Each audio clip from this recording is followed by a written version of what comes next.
Hello जय जगन्नाथ राधे राधे। आज बनाऊँगी छतु बेसर पुणी घर स्टाइल रे। छतुटी को भल भाव धोई ना कहीं बहुत माटी लगी थाए तो छतुटी को धोई नहीं आम काटिदबा। तापर रेडी करिया हमर मसला जेमिति पियाज टमाटो रसुण कंचा लंका और किछि आलू रेडी करथिबा सब मसला को आम छतुरे गोटे गोटे पकईकि आम गोलई दबा भल भाव।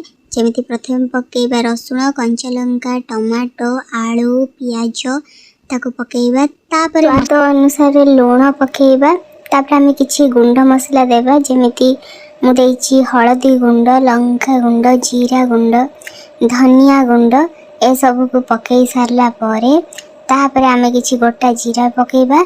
तापर बाटी रखिथिबा आमे सोरिष बटा मु सेतरे सोरिष और अधा टमाटो पकई ग्राइंडिंग करथिनी तो ताको पकेबा। तापर आमे भल भाबरे ताको हाथ रे मिक्स करनबा कारण हाथ रे मिक्स करने भल भाबरे ता मिसी जीवो। तापर किछि समय आमे ताको रेस्ट रे रखि सारला परे गोटे कढ़ाई बसेबा सेतरे प्रथमे सोरिष तेल गरम करनबा। तापर आमे पकई दबा गुळी रखिथबा छतु बेसर पई जा किछि तो ताको पकई सारला परे चटुरे टिके एपट सेपट कर दे ढांकी दबा जे पर्यंत ये पानी संपूर्ण सुखी न जाइछि। तापर रेडी हो गला हमर छतु बेसर। छतुर को रेसिपी भल लागे मते कमेंट से कहिबे। रहुछि बाय।